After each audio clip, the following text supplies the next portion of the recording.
Chapter 3 है। Chapter 3 का chapter 3 कौन सा नाम है इसका? धातु एवं वो धातु। इसमें पढ़ना धातु और वो धातु के बारे में ज़्यादा पढ़ना है, ठीक है। और ध्यान से समझना है, समझ रहा है ना। देखो इसमें कह रहा है कि वर्तमान में कुल कितने तत्व ज्ञात किया गया है। तो वर्तमान में कुल अगर देखा जाए तो 118। कितना है? 118 तत्व है। कितना तत्व है? 118 तत्व। पीछे सुनाई पड़ रहा है? दिख भी रहा है इधर? हाँ, तो देखो इधर, जिनमें की प्राकृतिकता कितना माना जाता है? 98। इसमें तत्वों की संख्या प्राकृतिक में है, जो कि प्राकृतिक के द्वारा मिला वो कितने हैं? 98 है। बाकी बात इसके बाद जो तत्व आते हैं वो क्या है? संश्लेषित है। क्या है? संश्लेषित है। अब समझना कि पदार्थ का सबसे छोटा कण है ना, पदार्थ का सबसे छोटा कण किसको माना जाता है? परमाणु को माना जाता है। किसको माना जाता है? परमाणु को। हुआ रे दो इधर, परमाणु को माना जाता है। क्या माना जाता है? हाँ, पदार्थ का सबसे छोटा कण किसको मानते हैं? परमाणु को। आप देखना है सबसे हल्का तत्व किसको कहा जाता है ना, पूछा जाएगा कि तत्व की बात हो रहा है तो सबसे हल्का तत्व किसको बोलते हैं? हाइड्रोजन को बोलते हैं। किसको बोलते हैं? हाइड्रोजन को बोलते हैं। और धातुओं की संख्या टोटल कितना है? कितना है? 93 को। कितना है? धातुओं की संख्या 93। और वो धातुओं की संख्या कितना है? 18। कितना है? 18। वो धातु और वो धातु में ध्यान रखना है, क्या है कि वही दोनों पढ़ना है। तो धातुओं की संख्या कितना? 93 है। और वो धातुओं की संख्या 18 है। उप धातुओं की संख्या 7 है। आप देखना है कि उप धातुओं की संख्या 7, वो धातुओं की संख्या 18 और धातुओं की संख्या 93। तो सर्वाधिक उपलब्ध तत्व कौन सा है? ऑक्सीजन। उपलब्ध का मतलब समझता है ना, ज्यादा। हाँ, उपस्थित है तो वो कौन सा हो जाएगा? ऑक्सीजन हो जाएगा। कौन सा हो जाएगा?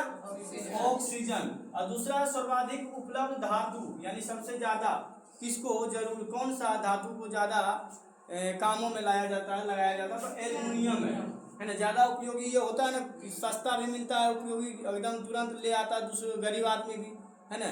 और वही बात था कि सर्वाधिक उपलब्धि तत्व कौन था? ऑक्सीजन। सबसे ज्यादा की जरूरत किसका था? ऑक्सीजन के। हम लोग बिना ऑक्सीजन के बिना रह सकते हैं, तो जरूरत सबसे ज्यादा कौन था? ऑक्सीजन। और सर्वाधिक उपलब्ध धातु कौन सा है? एल्युमिनियम है। एल्युमिनियम इसलिए सर्वाधिक उपलब्ध धातु माना गया कि चांदी यानी विद्युत का ऐसा सुचालक भी है और सस्ता भी मिल जाता है, ठीक है। आप देखना है सबसे भारी तत्व कौन है? ऑस्मियम। कौन सा है? ऑस्मियम। कौन सा है? सबसे भारी तत्व किसको बोला जाता है? ऑस्मियम को बोला जाता है। आप देखना द्रव अवस्था में धातु, जो कि द्रव का मतलब समझते हो ना, कौन? पानी के जैसा तरल, है ना, तरल अवस्था में, ठीक है। अच्छा, कोई दिक्कत नहीं है। तो द्रव अवस्था में धातु कौन होता है? पारा होता है या फिर मरकरी। पारा बोलो या मरकरी, दोनों एक ही होता है। कभी देखा है इसको? थर्मामीटर में जो बुखार लगता है तो उसमें कौन सा धातु रहता है ना? पारा या मरकरी, उसी को बोलते हैं, ठीक है। पारा या मरकरी बोलो। आज देखो सबसे हल्का धातु किसको बोला जाता है? लिथियम। सबसे हल्का धातु लिथियम को बोला जाता है। और कह रहा कि द्रव अवस्था में वो धातु, आप पूछ रहा कि द्रव अवस्था में वो धातु, अभी तो पूछ रहा है कि द्रव अवस्था में धातु, और अभी पूछ रहा है वो धातु। तो धातु जो था द्रव अवस्था में कौन था? पारा था, है ना, जिसका कि संकेत क्या होता है? Hg होता है ना। और मरकरी भी बोल सकती हो। अब अभी बता रहे हैं कि द्रव अवस्था में वो धातु कौन से है ना, द्रव अवस्था में कौन सा वो धातु है? तो ब्रोमीन। ये भी रहता है तरल अवस्था में, यानी कि जल, पानी जैसा होता है जल की अवस्था में, ठीक है, तरल अवस्था में। अब देखना विद्युत का अच्छा सुचालक का मतलब समझती हो ना, जिसमें कि करंट एकदम आसानी से चल जाए, रुकावट उसमें नहीं हो उसको, ठीक है। तो वो कौन सा है? Ag है। Ag को क्या बोलते हैं? Cu। क्या है? कॉपर या तांबा भी बोल सकते हैं, है ना। Al क्या होता है? देखो एल्युमिनियम यहाँ लिखा है, यानी कि सर्वाधिक उपलब्ध धातु, यानी सबसे ज्यादा सुलभ, यानी कि ज्यादा लोग यूज करता है एल्युमिनियम का। क्यों यूज करता है? क्योंकि ये सस्ता मिलता है और गरीब गुरबा लोग जितने भी है वो भी खरीद लेते हैं। और ये सब जो है AgOg यानी तांबा जो है Cu। अब बताओ ये सब कितना, ये सब महंगा है ना, महंगा। अब महंगा वाला आदमी, अब अमीर आदमी खरीद सकता है, गरीब से इतना बस की बात नहीं, इसलिए सब सर्वाधिक उपलब्ध यही माना गया है एल्युमिनियम को। यहाँ तक किसी को दिक्कत है, अगर प्रॉब्लम है तो पूछो सीधा। लगता पहली बार उसका नाम लिया है, ऐसे तो नेपाली होता था। नहीं अभी हम बताए थे धातु का सबसे छोटा कण क्या होता है, परमाणु होता है। क्या होता है, परमाणु होता है। अब देखना परमाणु की खोज किसने किया था, डाल्टन ने किया था। किसने किया था, डाल्टन ने किया था 1803 में किया था। कब किया था, 1803। अरे कब किया था, 1803 में किया था। किसका खोज, परमाणु का खोज किसने किया था, किसने किया था, डाल्टन ने किया था। आप देखना परमाणु परमाणु के 3 मौलिक कण से मिलकर बने होते हैं। परमाणु कितने मौलिक कणों से मिलकर बने होते हैं, कितने मौलिक कणों से, 3 मौलिक कणों से। वो कौन कौन से हैं, इलेक्ट्रॉन, प्रोटॉन और न्यूट्रॉन। कौन कौन से हैं, इलेक्ट्रॉन, प्रोटॉन और न्यूट्रॉन। अच्छा अभी तक दिक्कत नहीं है। धातु का सबसे छोटा कण किसको बोला जाता है, परमाणु को। अब बताओ परमाणु जो है कितने कणों से मिलकर बने हैं, 3 मौलिक कणों से मिलकर बना है। कौन कौन सा है, इलेक्ट्रॉन, प्रोटॉन और न्यूट्रॉन, है ना, न्यूट्रॉन। अब देखना परमाणु के कण प्रोटॉन और न्यूट्रॉन नाभिक में उपस्थित रहते हैं। कहाँ रहते हैं, नाभिक में उपस्थित रहते हैं। जैसे कि मान लेते हैं ये क्या है एक, और इसके अंदर क्या है, ये क्या है, नाभिक है। और इसके अंदर क्या रहते हैं, न्यूट्रॉन और प्रोटॉन इसके अंदर रहते हैं। कौन कौन रहते हैं, न्यूट्रॉन और प्रोटॉन रहते हैं। कौन कौन रहते हैं, जी न्यूट्रॉन और प्रोटॉन। आप देखना जबकि इलेक्ट्रॉन कक्ष पर घूर्णन करते रहता है, जबकि इलेक्ट्रॉन कहाँ घूमते रहता है, अब देखो इलेक्ट्रॉन यहाँ घूमते रहता है ना। इलेक्ट्रॉन क्या है, ऋण आवेश है कि धन आवेश, इलेक्ट्रॉन ऋण आवेश है, ऋण आवेश है। तो यहाँ पर क्या हो जाएगा, माइनस। आप देखो प्रोटॉन कौन सा आवेश है, धन आवेश है। तो वो कहाँ रहता है, नाभिक में रहता है, प्लस। अब देखो यहीं पर तुमको देखो इलेक्ट्रॉन कक्ष पर घूर्णन करते रहता है, यानी कि इलेक्ट्रॉन और न्यूट्रॉन कहाँ रहते हैं, प्रोटॉन और न्यूट्रॉन कहाँ रहते हैं, नाभिक में रहते हैं। और इलेक्ट्रॉन बाहर कक्षा की ओर क्या चक्कर लगाते रहते हैं, घूमते रहते हैं। अब देखना है कि प्रोटीन क्या होते हैं, धन आवेशित होते हैं, ठीक है। और इलेक्ट्रॉन क्या होते हैं, ऋण आवेशित होते हैं। और न्यूट्रॉन क्या होते हैं, उदासीन होता, ना तो प्लस होता ना तो माइनस होता है, ठीक है। ना तो क्या होता है माइनस, ना तो प्लस, एकदम उदासीन रहता है।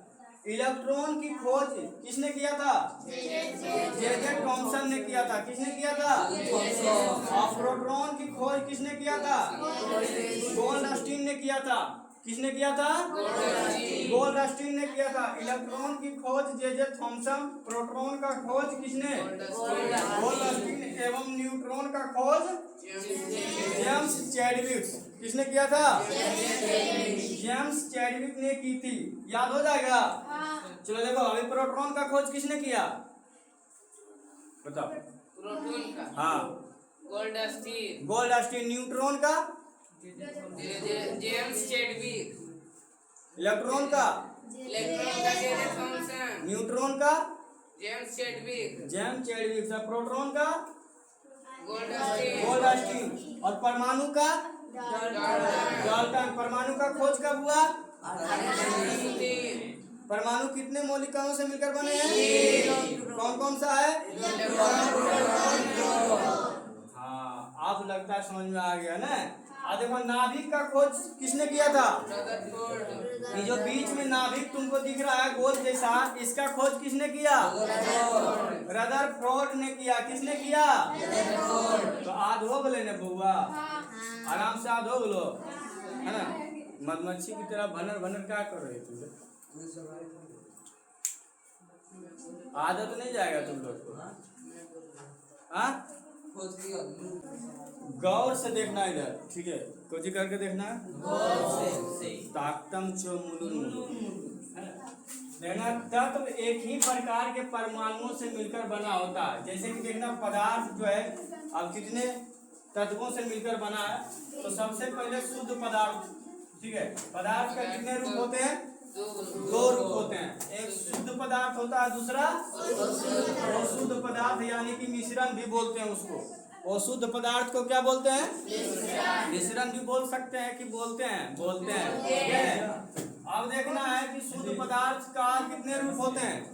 दो रूप होते हैं। शुद्ध पदार्थ के कितने रूप होते हैं? दो रूप होते हैं, एक होता है तत्व होता है, दूसरा यौगिक होता है। एक तत्व, दूसरा शुद्ध पदार्थ के कितने रूप?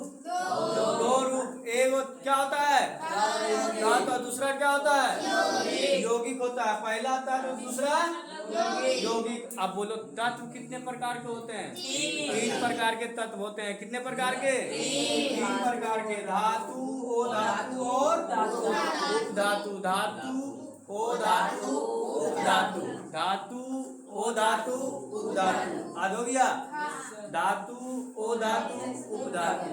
धातु, ओ धातु, उपधातु। समझ में आ गया ने? चलो, अरे देखो रेखा के याद आ गया है क्या? ऐसे में तो याद हो ही जाएगा। आप बोलिएगा 10 बार तो काहे नहीं याद होगा, एकदम बोलेंगे कि खाली सिलाई मशीन से दूर रहना। चलो देखो इधर आप देखना, अशुद्ध पदार्थ दो रूप होते हैं। अशुद्ध पदार्थ का कितने प्रकार होते हैं? दो प्रकार के। अरे उसे क्या देख रहा है? ठीक है, तो देख गधा कहीं का चुड़ैला आ गया, देखो कि ऐसे में देखो और समझ देखो, हमको डर लग रहा था रात का टाइम में चुड़ैला तो नहीं आ गया।